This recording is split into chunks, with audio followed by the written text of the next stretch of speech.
Welcome back. I'm Michael Ray. You're listening to Thought-Provoking Talk on Dresser After Dark. The new book, Tiger Mother, Son of a Bitch, and as a matter of fact, it's one of those books that you have to really get into and you'll understand it. Derek Lin with us is the author, graduated from Freehold High School in New Jersey, attended Rutgers University before dropping out due to lack of money for tuition. Now, in the following 3 years, he held a minimum wage job at Dunkin' Donuts, dressed as the Statue of Liberty, waved at passerbys for the Liberty Tax Service, even been a Burger King cashier, worked as a telemarketer and as assistant hotel manager. He's now planning a writing career. The name of the book again is Tiger Mother, Son of a Bitch. And let's say, Derek, welcome to the show. Oh, thank you for having me. Oh, and thank you so much for being here. Now, the name of the book in and of itself, obviously, it's got a meaning beyond what it just sounds like. Where was it? What was it that drove you? What was your mom like? What caused this title? Well, basically the title, I wrote this book in response to Amy Chua's Battle Hymn of the Tiger Mother. I wanted to tell the story from the perspective of a child rather than a tiger mother's perspective because I feel that they can damage children and their mental health.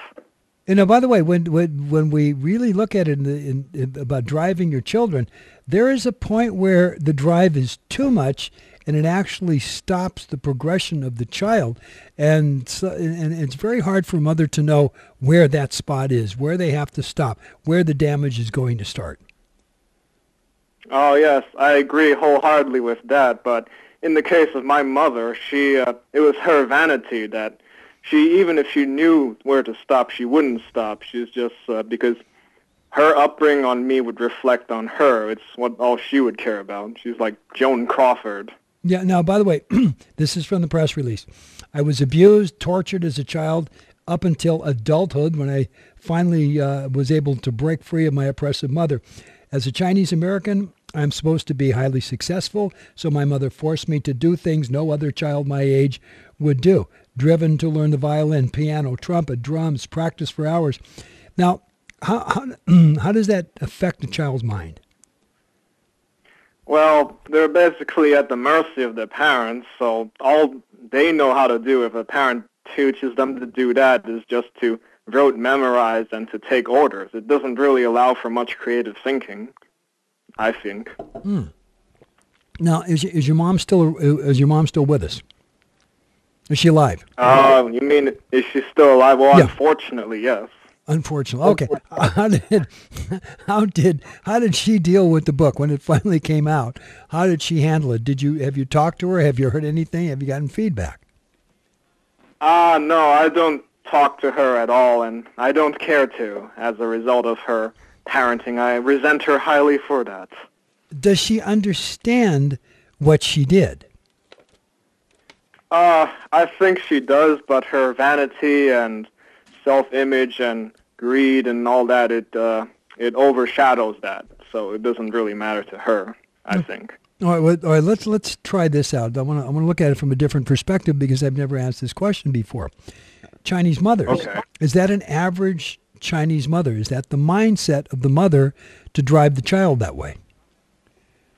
It would be biased of me to speak for all Chinese mothers, but for the most part, Chinese mothers, they have a sort of a sense of a Confucian value to teach their children to study and work hard, and they say it's part of Chinese society, but I think it's not the case. It's like propaganda. They're just using it to serve their own purpose, to be able to control their children better.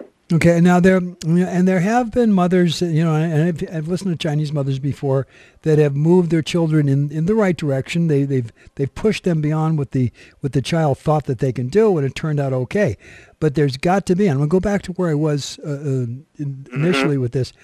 There's got to be that line in the sand that you draw to know when you're going too far. And you have to define what children are, what they mean to you, and where you truly want them to be. Are they a possession, rhetorically? Are they a possession, or, Derek, are they human beings? And it sounded like, under this particular situation, you were a possession. Oh, yes, that is correct. Basically, I was her slave. I had to do all her chores and mine. she said it was for my benefit because it would make me a better person, but I kind of knew it wasn't. I found that out very early on. Okay, what do we get out of the book, the takeaway? You know, I pick up the book, I read it page by page, cover to cover. Derek, what's inside that book for everybody? What is that message that people should hear?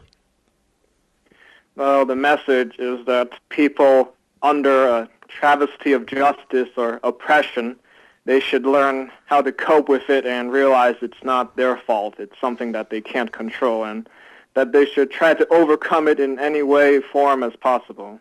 Now, by the way, do you have brothers and sisters, or were you an only child? Oh, no, I'm an only child. No. So do you think it might have been different if you would have had brothers and sisters, or do you think it would have been the same thing for all the kids?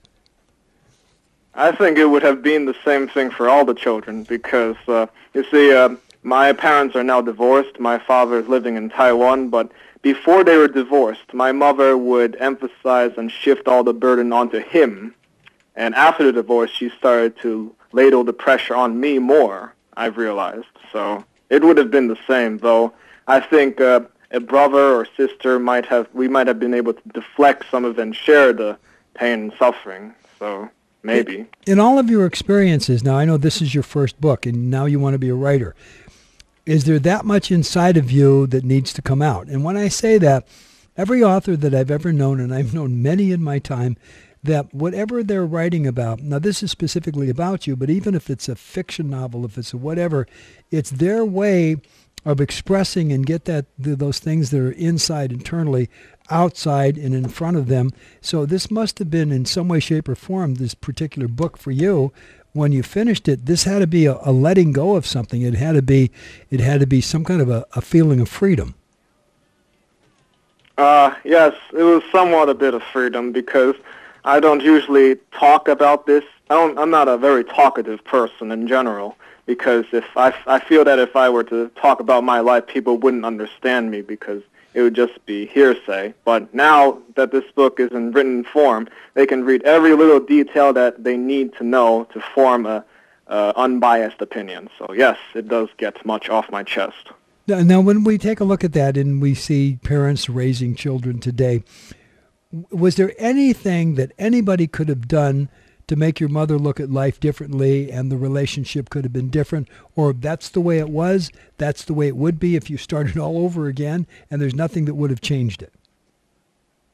Yes, I will go with the latter one. There's no way to change her. She's in fact still like that right now, which is why I don't talk to her. Now, how long has she been here? Is she totally into this culture now, or is there still a lot of China in her? I think she's been here for 31 years since 1980, so okay. I don't think that's an issue there.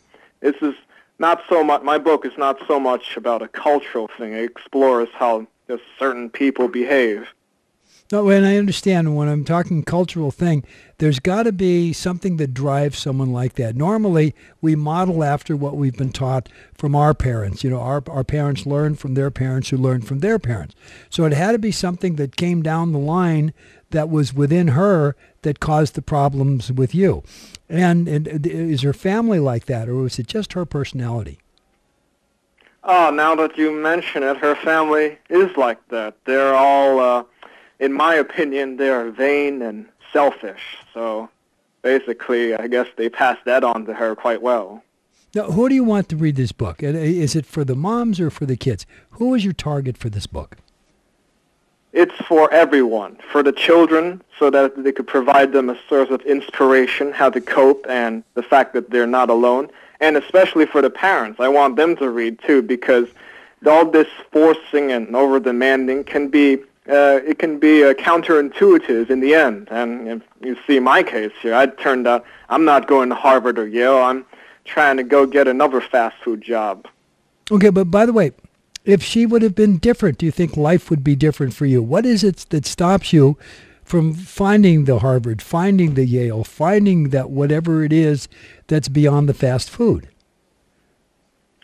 Basically because she forced it upon me. I mean, I'll make an example. Basically, ice cream. Like children like ice cream; it tastes great. But how my mother gave it to me, she'd force it into my face and shoved it down my throat and force-fed it to me. So I don't actually hate the ice cream. I just don't like the fact that she forced me, and it just doesn't give me motivation to do it because I just have such a repression, some mindset that it relates back to the trauma I endured. So, by the way, how would that affect it? Are you married or are you in a relationship?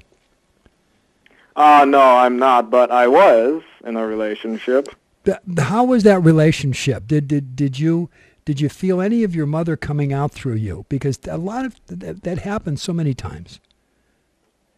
Well, I tried. I don't think I had this engendered. She engendered in me the same characteristics of her overbearing, controlling, demanding attitude, but the relationship didn't go so well because I just lacked so many of the things that she never allowed me to learn, and I drove that girl away, unfortunately, as I explain in the book. And by the way, it's never, I know what this sounds like. It sounds so cliche, but it's not cliche. It's really never too late. Sometimes you have to just sit down, take a deep breath, and say, what is it that I want out of life, and go for it. And no matter how tough it is at the moment, the value for going after and getting it's greater than anything you could possibly buy. You can't even put a dollar amount on it. And the book can be one of the greatest things that you've ever done because, in essence, no matter what else you write, this could end up, Derek, this could end up being your legacy. And help people. Yeah, actually, that's what I felt as well. So I'm proud that I wrote this book. Now, by the way, what's next? What's next on the agenda? Well, I have a couple more. I've always been writing, got a couple of story ideas here and there, but basically I just want to see how people look at my writing style from this book. So yeah, but okay, they're receptive to it. Yeah, but the writing style is this. But then the next topic, and I think would be a great book. The name of the next book would be After Mom, and what life is like afterwards, after the first book, and then the finding somehow of letting go of all those, you got to call them change, the things that lock you up, the things that hold you back, and it's the letting go of those things that that really what life is about. But most of us wait too long to let it happen. We get too old for it to happen, and then we turn around and look and it's too late. You sound like you're young, and you sound like you've got everything ahead of you, and you have the ability to do it, and it's called, kick a little posterior and make life happen for you. Oh, that's what I'm trying to do right now. Okay, now, by the way, the book in and of itself, where can we find it at? On the website tigermothersob.com, or alternatively, it's downloadable as an ebook from Amazon Kindle. Wonderful. Okay, we're starting to run out of time, but I want to thank you so much for joining us, and I really appreciate your time. And there is a message in the book, and I hope a lot of people get it and take a look. Thank you very much. Thank you for having me. Oh, and thank you so much for being here. Good night. Thank you. Good night.